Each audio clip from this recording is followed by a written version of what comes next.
तिमीले बचत गरेको एक मोहर पनि तिम्रो लगानी हो। दर्शकवृन्द, अमेरिकन दार्शनिक बेन्जामिन फ्र्याङ्कलिनको यही भनाइसँगै आजको कार्यक्रम सुरु गर्ने अनुमति चाहन्छु। नमस्कार, म सदिक्षा श्रेष्ठ। पैसाका कुरामा यहाँलाई हार्दिक स्वागत छ।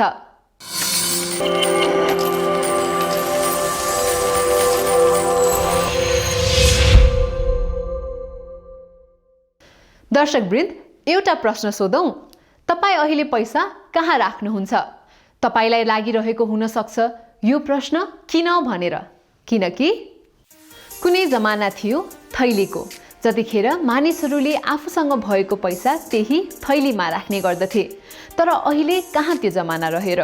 पछिल्लो पुस्तालाई त थैली कस्तो हुन्छ भन्ने कुरा समेत थाहा नहुन सक्छ। अर्थात् अहिलेका पुस्ताले पैसा थैलीमा राख्दैनन्, बरु बैंक नै हातमा भनी मोबाइल ब्याङ्किङबाट कारोबार गर्नेको बाहुल्यता बढिरहेको छ। सबै क्षेत्रका जनतासम्म बैंक तथा वित्तीय संस्थाको पहुँच पनि बढ्दो छ। अब त पैसा थैलीमा होइन, बैंक तथा वित्तीय संस्थामा राख्ने हो। तर बैंक तथा वित्तीय संस्थामा यतिकै खुसुक्क पैसा राख्न भने पाइँदैन है। यहाँ पैसा राख्न त खाता चाहिन्छ, खाता। अर्थात् यहाँ पैसा राख्न तथा अन्य कारोबार गर्नका लागि बैंक खाता अनिवार्य हुन्छ। त्यसो भए यो बैंक खाता भनेको के होला त? बैंकमा पैसा राख्न वा आवश्यक पर्दा छिक्न मिल्ने अनुमति सहित बैंकले राख्ने विवरण नै बैंक खाता हो। कुनै व्यक्ति वा संस्थाको रकम जम्मा गर्न बैंकले सबैभन्दा पहिला सम्बन्धित व्यक्ति वा संस्थाको नाममा खाता खोलिदिन्छ र उनीहरूको नाममा रकम राख्न वा झिक्न पाइन्छ। बैंक खाता पनि विभिन्न प्रकारका हुन्छन्, जसमध्ये चल्ती खाता, बचत खाता र मुद्दती खाता प्रमुख चलन चल्तीमा रहेका छन्। बैंकमा कोही व्यक्ति, फर्म वा कम्पनी वा संघ संस्थाको नाममा यी मध्ये एक खाता खोल्न सकिन्छ। उल्लेखित खाता मध्ये हरेकको आफ्नै विशेषता भन्ने छन्। जस्तो चल्ती खातामा आफूले चाहेको समयमा चाहेको जति रकम एकै दिनमा जतिसुकै पटक पनि राख्न तथा झिक्न सकिन्छ। तर यो खातामा जम्मा गरेको पैसामा ब्याज भने पाइँदैन। विशेष गरी संघ संस्था, फर्म, कम्पनी, उद्योगका लागि चल्ती खाता बढी प्रयोग गरिन्छ। अर्को हो बचत खाता। यो खाता प्राकृतिक व्यक्तिले मात्र खोल्न सकिन्छ। यो खातामा जम्मा हुने रकमको ब्याज पाइन्छ। सानो सानो रकम जम्मा गर्दै जाने र आवश्यक परेको समयमा रकम निकालिरहनु पर्ने व्यक्तिका लागि यो खाता उपयोगी हुन्छ। बैंकहरूले बालबालिका, विद्यार्थी, युवा, गृहिणी तथा वृद्ध-वृद्धालाई लक्षित गरेर विभिन्न नाममा बचत खाता सञ्चालन गर्दछ। विभिन्न नाममा सञ्चालित बचत खाताहरूमा पाइने ब्याज दर समेत फरक हुने गर्दछ। तेस्रो हो मुद्दती खाता, जुन खातामा निश्चित समय अवधि तोकेर रकम जम्मा गर्न सकिन्छ। यस्तो खातामा 3 महिनादेखि 1 वर्ष, 2 वर्ष, 5 वर्ष वा सो भन्दा धेरै अवधिसम्मको एउटा निश्चित समय अवधि तोकेर एकमुष्ट रूपमा रकम जम्मा गरिन्छ। मुद्दती खातामा राखेको पैसामा आकर्षक ब्याज पाइन्छ, तर रकम जम्मा गरेको भुक्तानी अवधि नसकिएसम्म मुद्दती खाताको रकम झिक्न पाइँदैन। यद्यपि अप्ठ्यारो परेको अवस्थामा खातामा जम्मा गरेको रकमलाई नै धितोमा राखेर ऋण लिन सकिन्छ। बैंक खाता खोल्न नागरिकताको प्रमाणपत्र, फोटो तथा हाल बसोबास गर्ने ठाउँको ठेगाना खुल्ने धारा, टेलिफोन वा बिजुलीको बिल आदि कागजपत्र आवश्यक पर्छ। बैंक खाता खोल्ने फारममा दस्तखत नमुना सहित विवरण भर्नुपर्ने हुन्छ। नाबालकको हकमा संरक्षकको हैसियतले अभिभावकको नागरिकता, फोटो, आवेदन फारममा दस्तखत आवश्यक पर्छ। कार्यालयको खाता खोल्नका लागि कम्पनी वा संस्था दर्ताको प्रमाणपत्र, विधान, सञ्चालकहरूको नागरिकता, सञ्चालक समितिको निर्णय, कर चुक्ताको प्रमाणपत्र, हालको ठेगाना खुल्ने धारा, बत्ती वा टेलिफोनको बिल आदि कागजहरू आवश्यक पर्छ। अर्को जान्नै पर्ने कुरा, बैंक खाता खोल्दा अनिवार्य रूपमा केवाइसी अर्थात् ग्राहक पहिचान फारम भर्नु पर्दछ। यो बैंकले आफ्नो ग्राहकको सम्पूर्ण विवरण राख्ने एक किसिमको फारम हो। नियम अनुसार बैंकहरूले आफ्नो ग्राहकको सम्पूर्ण जानकारी राख्नु पर्दछ।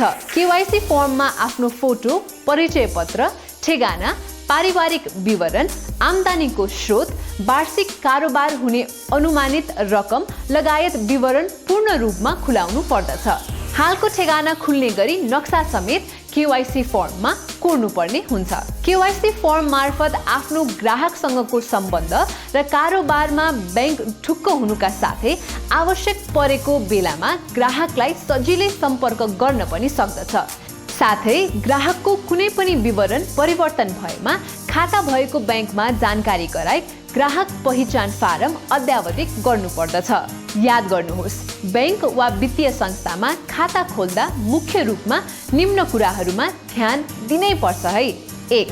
आफू बसेको ठाउँमा कुन चाहिँ वित्तीय सेवा प्रदायक उपलब्ध छ। 2.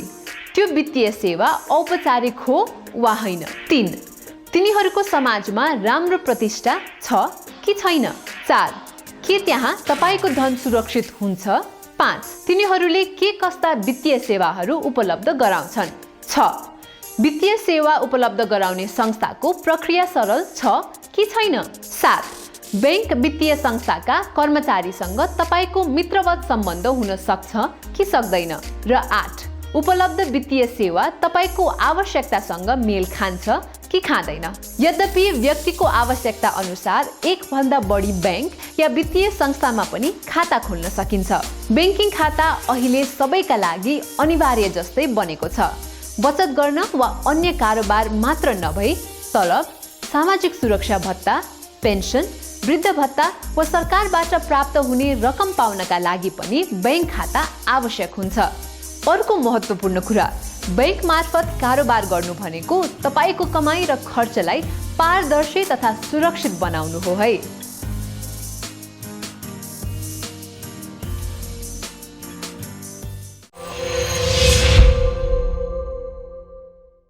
दर्शकवृन्द, बैंक खाता किन आवश्यक छ? हामीले बैंक खाता खोल्दा के कुरामा ध्यान दिनुपर्छ? मेरो लागि कुन बैंक खाता खोल्दा उपयुक्त हुन्छ भनेर कसरी छनौट गर्ने त? अहिलेको जमानामा चाहिँ एउटा व्यक्ति र बैंक खाता बिना भनेर चाहिँ हामीले कल्पना गर्न पनि गाह्रो छ। हेर्नुहोस् न, क्यासेको कारोबार भन्दा पनि ब्याङ्कको खाता भयो भने त इन्स्ट्यान्टली पैसा बोकिराख्नै पर्दैन। यहाँले सामान किन्न जानुभयो, त्यहाँ पनि यहाँले कार्डबाट पेमेन्ट गर्न सक्नुहुन्छ, मोबाइलबाट पेमेन्ट गर्न सक्नुहुन्छ होइन, क्युआर कोडहरू राखेको होला। भनेपछि अहिलेको जमानामा बिना खाता चाहिँ यहाँले मोडर्न मान्छे भएर अब चल्नलाई चाहिँ गाह्रो छ जस्तो लाग्छ। पहिला सुरुमा त हामी म्यानुअल सिस्टम थियो होइन, कागजमा हामी ढड्डा मेन्टेन गर्थ्यौँ। पहिला यत्रो ठुलो चाहिँ रजिस्टर हुन्थ्यो, रजिस्टरमा व्यक्तिको नाम लेख्थ्यौँ, कति जम्मा भयो, कति झिक्यो, कुन मितिमा सारा रेकर्ड हुन्थ्यो। अब अहिले त हामी अटोमेसनको जमानामा भइसक्यौँ होइन, इन्फर्मेसन टेक्नोलोजीको एकदमै क्रान्ति आएको जमाना छ भने चाहिँ अहिले चाहिँ डिपोजिटरको जुन पैसा हुन्छ त्यसरी ढड्डामा लेखिँदैन। हाम्रो कम्प्युटरमा चाहिँ एउटा कोर ब्याङ्किङ सल्युसन्स भन्ने हुन्छ, ब्याङ्किङ सफ्टवेयर हुन्छ, त्यो सफ्टवेयरमा त्यसको लेखाङ्कन गरिन्छ। अहिले म चाहिँ यहाँले कुन मितिमा कति रकम होइन जम्मा गर्नुभयो भन्ने पनि त्यहाँ लेखाङ्कन हुन्छ, कति झिक्नुभयो भन्ने पनि लेखाङ्कन हुन्छ। अब कसरी झिक्नुभयो, एटिएमबाट झिक्नुभयो कि मोबाइल ब्याङ्किङबाट झिक्नुभयो कि होइन कार्ड प्रयोग गरेर झिक्नुभयो कि यहाँले चेक काटेर झिक्नुभयो कि त्यो सारा चिजहरू पनि त्यहाँ रेकर्ड गरिन्छ, ताकि यहाँलाई भोलि चाहिँ हेर्न चाहँदाखेरि एकदमै सजिलो होस्।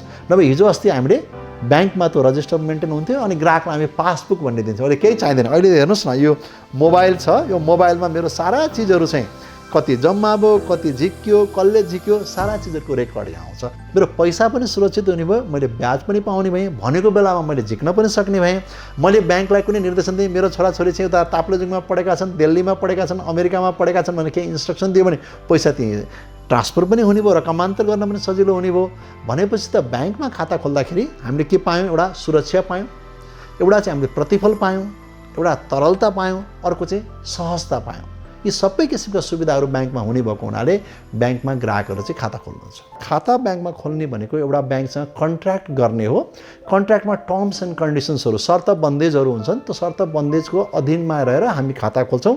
त्यो खातामा हाम्रा सारा कारोबारहरू चाहिँ रिफ्लेक्टेड हुन्छ। जस्तै त्यहाँ जम्मा भएको चिज पनि देखिन्छ, त्यहाँबाट झिकेको चिज पनि देखिन्छ, किन जम्मा भयो, किन झिकियो, त्यसको कारोबार पनि छ, चेक नम्बरहरू छ, सारा चिजको चाहिँ रेकर्ड जुन हुन्छ त्यसलाई चाहिँ हामी ब्याङ्कको खाता भनेर भन्छौँ। सामान्यतया राष्ट्र बैङ्कको नियम अनुसार चाहिँ यहाँलाई म निवेदन गरौँ, खाता खोल्दा शुल्क लाग्दैन, खाता बन्द गर्दाखेरि पनि शुल्क लाग्दैन अहिले। तर अन्य खाले अनि चेकबुक जुन इस्यु गर्दाखेरि पनि ब्याङ्कले शुल्क लिँदैन।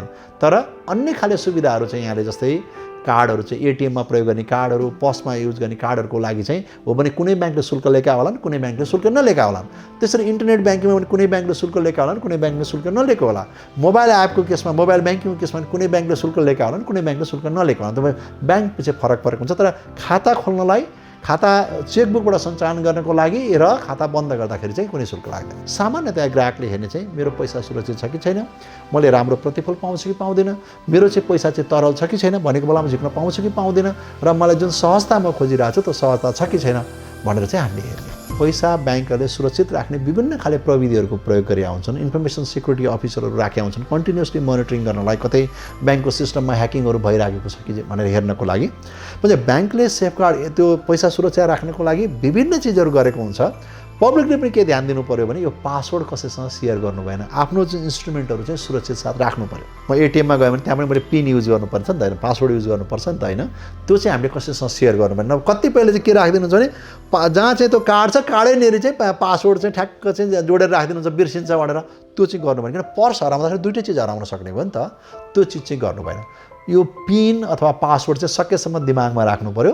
अब यहाँले मलाई जुन मोबाइल नम्बर दिनुभएको छ, यहाँले जुन ठेगाना दिनुभएको छ, यहाँको जुन आम्दानीको स्रोत भन्नुभएको छ, जुन ठाउँमा काम गरेको भनेर भन्नुभएको छ नि त, यहाँले मलाई एउटा केवाइसीमा एउटा भर्नुभयो, त्यो इन्फर्मेसन त चेन्ज भइराख्न सक्छ। आज यहाँको 1 लाख रुपियाँ स्यालेरी छ, भोलि 5 लाख पुग्न सक्छ होइन। आज बानेश्वरमा बस्नु भएको छ, भोलि चाहिँ कपनमा बस्न सक्नु होला होइन। यहाँको ठेगाना चेन्ज हुन सक्ला, यहाँको म्यारिटल स्टेटस चेन्ज हुन सक्ला। अब आज अनम्यारिड भन्नुभएको छ, भोलि म्यारिड विथ चिल्ड्रेन हुन सक्ला भने चाहिँ त्यो इन्फर्मेसन पनि ब्याङ्कले खोज्न सक्छ। भने चाहिँ हामीले एउटा कस्टमरको सकेसम्म धेरै इन्फर्मेसन लिन सक्यौँ भने कस्टमरको लिगल इलिगालिटीको आस्पेक्ट एउटा चिज भयो, त्यो मनी लन्ड्रिङ नहोस् भन्ने एउटा भयो। अर्को विभिन्न प्रोडक्ट जस्तै यहाँको बच्चा जन्म्यो भने बच्चाको खाता खोल्न सक्यो होइन, इन्सुरेन्सको प्रोडक्ट सेल गर्न सकिएला। यी विविध चिजहरूको लागि पनि हामी केवाइसी भर्छौँ र यसलाई चाहिँ नियमित रूपमा एउटा चाहिँ पिरियडिक बिचमा 1-1 महिनामा भन्ने कुरो हुँदैन। यहाँले चेन्ज भयो भने इमिडिएटली यहाँले अपडेट गरिदिनु भयो। नभए ब्याङ्कले 1 वर्ष 2 वर्ष ग्राहक हेरी 3 वर्ष पहिला होला त्यसै गरी चाहिँ अपडेट गर्नुहुन्छ। फाइनेन्सियल डिपार्टमेन्ट स्टोर जस्तै भएको छ ब्याङ्कमा, विभिन्न डिपार्टमेन्ट स्टोरहरू जानुहुन्छ, त्यहाँ गएर आफ्नो के सामान चाहिन्छ जस्तो टिप्नुहुन्छ। त्यसै गरी हामीले विभिन्न प्रोडक्टहरू अफर गरेका छन् ब्याङ्कहरूले। अब त्यो मध्ये ग्राहकलाई जे आवश्यकता छ त्यो अनुसार उहाँले टिपेर त्यो युज गरिराख्नु भएको छ। मलाई लाग्छ हामी अन्तर्राष्ट्रिय स्तरमै हामीले नेपालको ब्याङ्किङ कम्पेयर गऱ्यौँ भने म 8 पार भन्दिनँ, अलमोस्ट 8 पार चाहिँ छौँ हामी कुनै पनि छ। साउथ एसियामा त मैले भने we are probably the best. त्यही हुनाले पब्लिकको चाहिँ ब्याङ्कप्रतिको ट्रस्ट बढेको छ। किन भन्दाखेरि पैसा अहिलेसम्म उहाँहरूले लुज गर्नु परेको छैन। ब्याङ्कले धेरै खाले प्रोडक्टहरू ल्याएछन्। अहिले घरैबाट यो ब्रिक ब्याङ्किङको सट्टा क्लिक ब्याङ्किङ, क्लिकबाटै कारोबार गर्न सक्ने सुविधाहरू पनि ल्याउनु भएको छ। टोल गाउँमै पनि ब्याङ्कहरूको चाहिँ सेवा पुगेको छ। जसले ब्रिक ब्याङ्किङ चाहिन्छ त्यस्तोलाई पनि त्यो सुविधा छ। क्लिक ब्याङ्किङ त हातमै पनि भइहाल्यो। भनेपछि पहुँचको हिसाबले पनि एकदमै पब्लिकको पहुँच बढेको अवस्था छ। अब प्रोडक्टको हिसाबले पनि धेरै खाले प्रोडक्टहरू आएको छन्। ब्याङ्कहरूले चाहिँ धेरै खाले चाहिँ अफरहरू चाहिँ घरमै गएर पनि दिइराख्नु भएको अवस्था भएको हुनाले पब्लिकको ब्याङ्कप्रतिको ट्रस्ट चाहिँ एकदम बढेको अवस्था छ। ब्याङ्किङ क्षेत्र चाहिँ हाम्रो समाजका जुन दुईवटा चाहिँ पाटाहरू छन्, सरप्लस युनिट र डेफिसिट युनिट, एउटा चाहिँ बचतकर्ता एउटा प्रयोगकर्ता त पैसाको, उहाँहरू दुवैलाई कसरी राम्रो सेवा दिन सकिन्छ भनेर हामी लागिराखेका छौँ। हुनसक्छ अझै धेरै चिजहरू हामीले सुधार गर्नुपर्ने छ। हामीलाई सुझावहरू दिनु होला, एकदम क्रिटिकल कमेन्ट्सहरू गर्नु भने हामी सुधार गर्न सक्छौँ। ब्याङ्किङ सेक्टर नेपालको राम्रो छ। यहाँहरूले माया ममता धेरै देखाउनु भएको छ। यसको लागि म हार्दिक कृतज्ञता व्यक्त गर्न चाहन्छु। र यहाँले जति हामीलाई चाहिँ यो तिम्रो मिलेन भनेर सुझावहरू दिइराख्नुहुन्छ त्यति हाम्रो चाहिँ प्रोडक्टहरूमा सुधार आउँदै जान्छ। त्यसलाई सुझाव दिन चाहिँ हामीलाई नछोड्नु होला। दर्शकवृन्द, भनिन्छ सुखमा त जसको पनि साथ पाउन सकिन्छ, तर दुःखको साथी पो साथी त हो। हामीले सम्झने भनेको पनि दुःखमा साथ दिने साथीलाई नै हो। तर हामीले चासो राख्ने र काम गर्छु भने हिम्मत गर्ने हो भने हाम्रो दुःखको साथी अब ब्याङ्क पनि बन्न सक्छ है। प्युठानका दुर्गा परियारले करिब 25 वर्ष भारतमै बिताए। उनले त्यहाँ बुटिक लाइनमा काम गरेका हुन्। लामो समयको अनुभव बटुलिसकेपछि उनलाई कति अर्काको देशमा पसिना बगाउने भन्ने लाग्यो। अर्का देशमा काम गर्नु भनेको एउटा बाध्यात्मक परिस्थितिमा मात्रै काम गर्ने हो र प्रतिस्पर्धाले मात्रै हामीलाई त्यहाँ मान्छेले गन्ने हो। प्रतिस्पर्धा गर्न सकिनु भने गन्दैन। हाम्रो सिप र कला राम्रो सिकेर त्यो सिप र कलालाई आफ्नै देशका नागरिकहरूको बिचमा गर्न पाउँदा राम्रो होला भन्ने सोचले गरौँ भनेर हामी आएको हो। करिब 5 वर्ष अघि उनले भक्तपुरको गट्ठाघरमा बुटिक खोले सानो लगानीमा। 1 वर्ष अघि उनलाई आफ्नो व्यवसाय अझै बढाउन मन लाग्यो। बुटिकको सामान निकै महँगो हुने उनलाई आर्थिक अभाव खड्कियो। त्यो आर्थिक अभावमा हातेमालो गर्ने काम गर्यो राष्ट्रिय वाणिज्य बैङ्कको सानो ठिमी शाखाले। बुटिकको कपडा भनेपछि धेरै पैसाले थोरै कपडा आउने भएको भएर आर्थिक अलिकति पुर्याउन सकिएन। सानो पुँजीबाट काम गर्ने मान्छेको लागि त अब 7-8 लाख भनेको धेरै ठुलो कुरो हुन्छ र त्यसले गर्दाखेरि हामीलाई यो व्यवसाय गर्नमा अत्यन्त मद्दत पुग्यो। श्रीमती माया परियार र उनी मिलेर बुटिक सञ्चालन गरेका हुन्। उनीहरू आफू मात्र स्वरोजगार होइन, 2-4 जनाले रोजगारी पनि पाएका थिए। अझै बैंकबाट कर्जा लिएसँगै उनीहरूको व्यवसाय विस्तार भयो, रोजगारी बढ्यो। लकडाउन नभइदिएको भए अत्यन्त राम्रो हुने थियो। लकडाउनको कारणले अहिले हामीले 5-6 महिनाबाट अलिकति यो लकडाउनको समस्या झेल्यौँ, नत्र यस्तो नभएको भए त हाम्रो उद्योग धेरै माथि उठिसकेको हुन्थ्यो। हो, कोरोनाको कारण लकडाउन सुरु भयो, व्यवसाय ठप्प भयो, तर पनि उनको आत्मविश्वास कति पनि डगमगाएको छैन। हाम्रो जो इच्छा थियो त्यो इच्छा चाहिँ ब्याङ्कले पुरा गरिदियो, राष्ट्रिय वाणिज्य ब्याङ्कले, र हामी जति हामीले सोचेका थियौँ र त्यहाँ भन्दा पनि राम्रो गर्न सकिन्छ भन्ने हामीलाई चाहिँ आशा छ। भक्तपुर दरबार स्क्वायरकी सिद्धिलक्ष्मी मुल्मीको पनि कथा यस्तै छ। उनले मुल्मी क्राफ्ट सञ्चालन गरेको 9 वर्ष भयो। साँच्चै भन्ने हो भने उनलाई यो व्यवसाय जिम्मेवारीका हिसाबले आएको हो।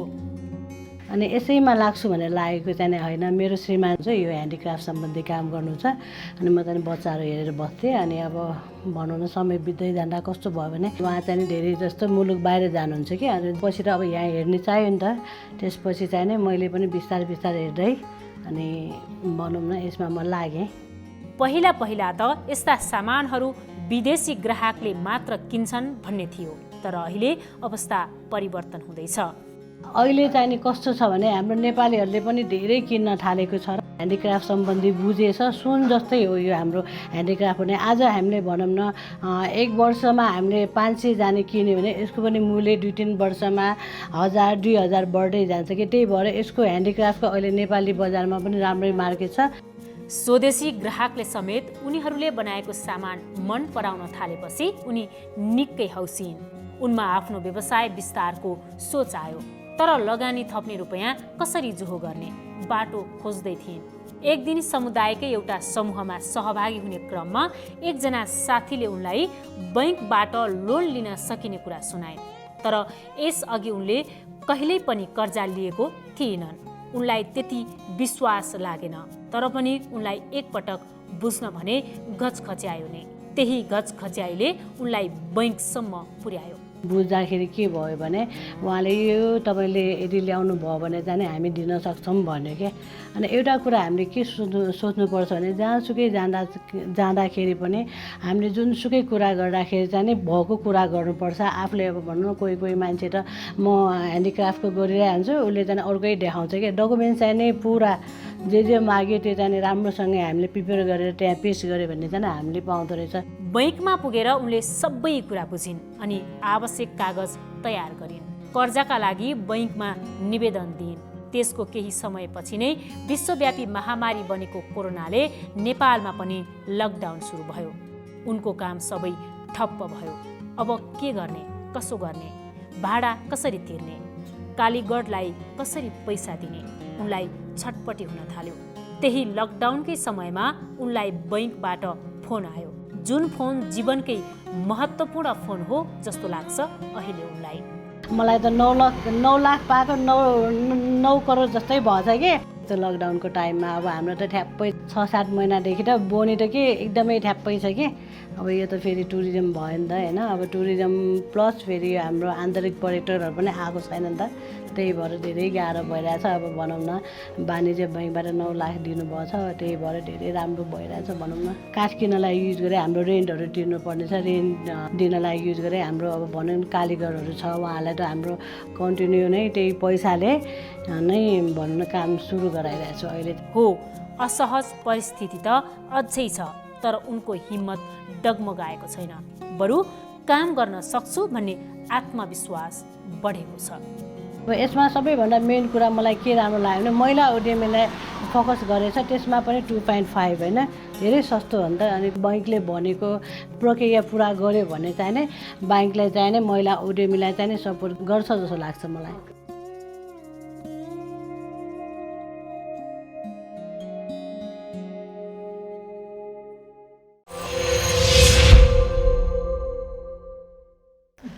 दर्शकवृन्द, एउटा भनाइ छ, पैसा कमाउनु मात्र ठुलो कुरा होइन, पैसाको सही सदुपयोग गरेर मात्र धनी बन्न सकिन्छ।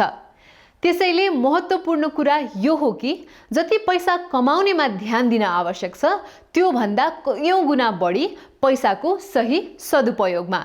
हवस् त, आजका लागि बिदा दिनुहोस्। नमस्कार।